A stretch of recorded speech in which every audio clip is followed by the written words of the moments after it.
All right, guys, we are with the man, the myth, the legend, who is running this show today, Bones. Howdy. Howdy. So, dude, tell me, how long have you had this going on? So this, I've done events here in the past, about 7 or 8 years ago. Took a little break, and last year I approached the farmers market, see if they would be interested in doing like a horror-themed vendor market. And they were all for it. They said, hey, you've done stuff in the past for us, it went great.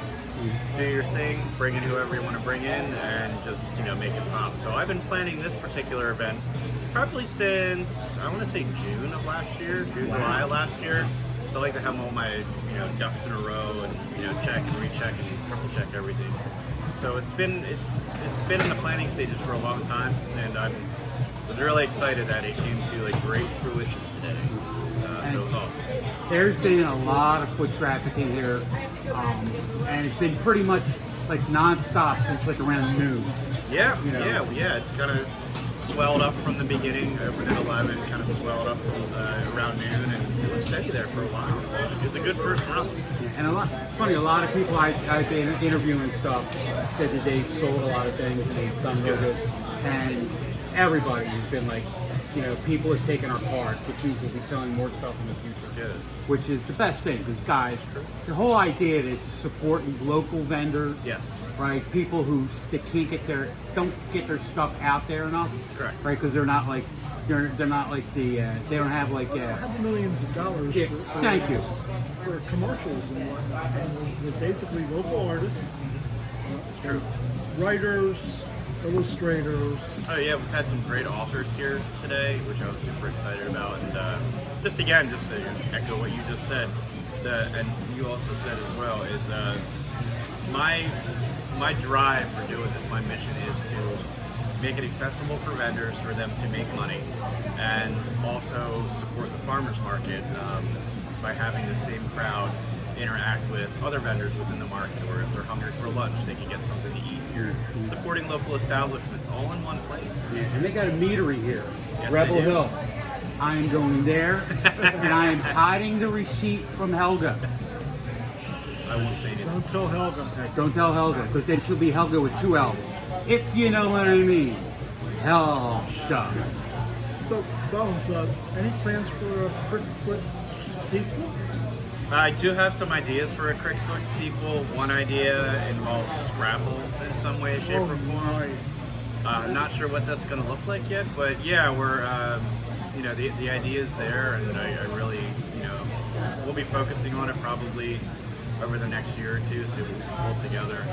The response from Crickfoot has just been so overwhelmingly positive that, I feel the second one definitely will be warranted. If we can do a third one, make it a trilogy, that would be super awesome. Any chance of some local talent who...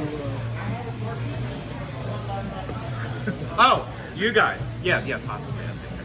I can drink some Keystone Light. There you go. I Okay. love Scrabble. I can pay you in Scrapple and Keystone. Oh, we're in. Are you kidding? Right, Scrapple. Ketchup or syrup? Ketchup. Actually, I'm gonna toss you another one. Apple butter. Ooh, that just sounds really good. Apple butter. I've done ketchup. I started with ketchup, graduated to syrup, and then got my diploma in Scrappleness with putting the apple butter on there. All right, so guys, right, I'm a syrup guy, all right? Now, Oh wait, which brand of syrup? whatever Acme has cheap signature. Okay, we'll go with that. I've heard King brand syrup is the one to go with. I've never even heard of that. Yeah, King brand. Molasses syrup. Oh, Yeah. molasses. Oh, yeah. Okay. Good stuff. Yeah, I've heard that definitely. So, for you people around the country, Scrapple is a Philadelphia, Pennsylvania area delicacy. It's made from all the finest parts of the pig, even the oink. And Right. the lips, I've heard. And the lips, yeah. Okay, I did get a tail in one. It wagged at me. I believe it. Right. So, anyway, so the movie we're showing tonight, Crickfoot, was arranged, done by this guy, right? Me. Right? And it's you've heard of crowd-funded things, right? Well, his is a crowd put together movie. much. Right? So explain that in a better way than I did. So how I put together this movie or mockumentary, or whatever you want to call it, was I came up with I think it was a 3-sentence synopsis of this cryptid lives in Anfield, Pennsylvania. He steals people's hot dogs, maybe one other sentence.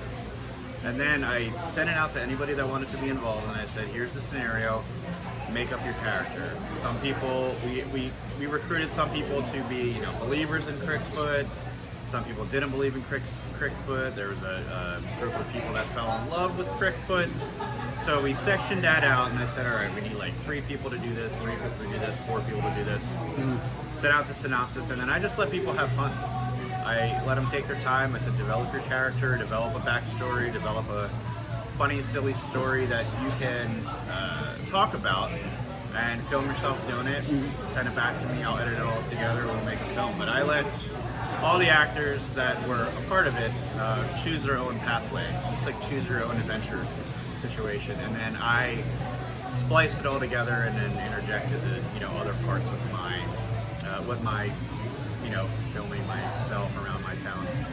That kind of pieced the rest of the story together. But I just let everybody have fun.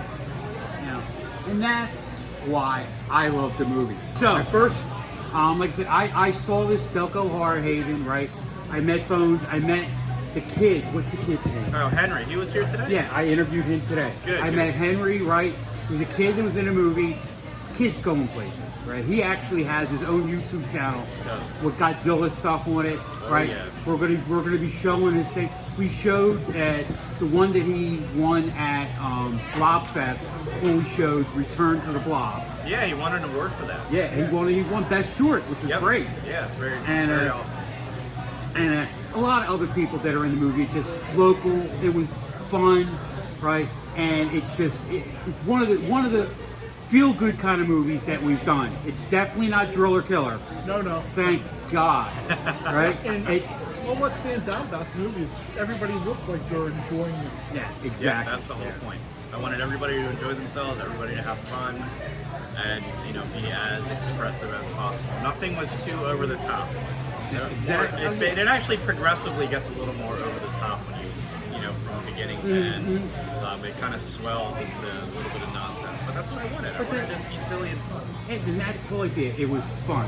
What I liked about it because it was fun, right? And I just watching the movie and seeing people try to be serious about a Bigfoot who lives in a neighborhood, drinks hot dog water and Keystone Light, right? And then all these people doing these bits on it, which was hysterical. So you guys will see all that with the movie tonight, and I hope you guys enjoy. So we're here with Bones, Dr. Dread, me, the Mad Darbarian, right? We got Chris Van Bross from the Haunted Microwave over there, right? We had a blast today, and I hope you enjoyed the movie as much as I did watching it. He did making it, and he did going to be watching it soon.